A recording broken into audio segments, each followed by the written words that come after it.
Pro iPhones are too cheap. How to fix the smartphone market. Welcome rage clickers and clickbait hunters. I know why you're here. Before you angrily click into the comment section, understand that this video is shot on an iPhone 16 Pro Max, edited on a Mac, and people like me are the problem that Apple has. And it's not because of profit margins and greed like you all think. Want the latest Apple news, leaks and rumours? Subscribe and ring the bell. The top end of the smartphones market has been ascending for years, probably since 2017 when Apple first introduced the iPhone 10 alongside the iPhone 8. Our teams have been hard at work for years on something that is important to all of us, the future of the smartphone. This is iPhone 10. It is the biggest leap forward since the original iPhone. And it is all screen. Before that, we were essentially a single model at the cutting edge. Everyone thought that a $1,000 iPhone was peak. A step too far, maybe.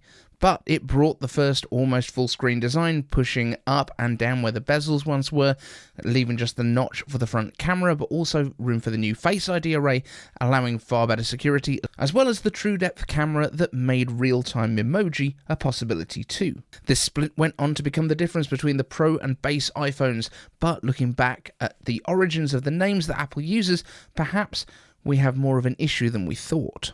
I as in iMac and iBook meant consumer, Power as in PowerBook, and PowerMac meant Pro, and evolved into the MacBook Pro and the Mac Pro names. So an iPhone Pro and the now removed iMac Pro by those rules makes zero sense. And the iPhone Pro just seems to be what the iPhone would have been if we'd not diverged the lines a while ago. So what if Apple made Pro iPhones Pro again? Right now, the iPhone Pro just means the better, cooler one for a lot of people, but it also happens to have a whole bunch of features that even those people that buy it because it's cool have no use for and never will use. I, for one, use the iPhone 16 Pro Max as my daily driver, and I'm shooting this video on mine using continuity camera to record it directly to my MacBook. I sold my dedicated Lumix camera when the iPhone 12 Pro Max arrived because even 4 years ago the video quality, and more than anything else the autofocus, was dramatically better on a phone than a dedicated camera. So do I need a Pro iPhone? I tell myself I do because it has the best camera array. When did I last use the telephoto lens? No idea. But it wasn't for content creation. It was probably for a random picture at the beach. Would I have had less value from my phone without it? Probably not. So why do I have an iPhone Pro in reality? Because over the couple of years that I'm likely to own it, the monthly difference in price is almost negligible. But in all honesty, so is the difference in hardware. So Apple should lean all the way into Pro, make the price way higher, and force me to buy the normal one. Because the real issue with iPhones isn't the cost of the components, it's that the price that the iPhone Pro models are, along with Apple's popularity, no one can make high-end components that Apple needs in the quantity that they need to because of the scale of it. Apple doesn't intentionally hold back new technologies as the Android propaganda machine would have you think. Now, almost everything that the iPhone has in terms of individual specs is available in a probably lower-priced Android handset. But that's because each of those sacrifice in other areas, whether that be just software, build quality, battery life, refresh rate, or something else. The iPhone does an insane job of overall quality and balance. But Apple has priced themselves into a corner. For years, Apple has had a reputation for being the premium-priced option. But in all honesty, the iPhone 16 Pro still starts at $999, which is the same as the iPhone 10, which was released 8 years ago.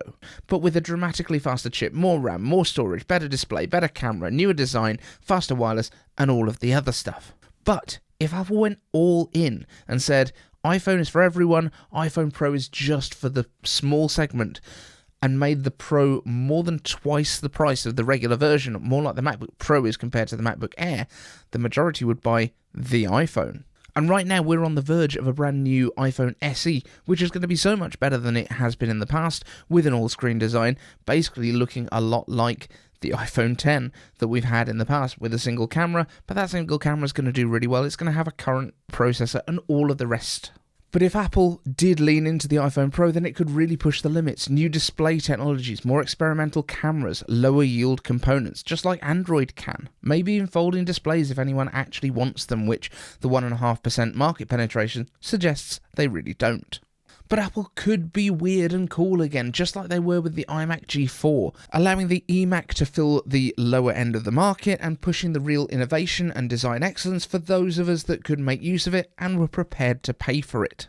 Perhaps this is why we have a slim iPhone on the way, sacrificing some of the features for the cool factor. It's not designed for tech geeks, but for the handful of people who first bought the iPhone because they thought Apple was cool.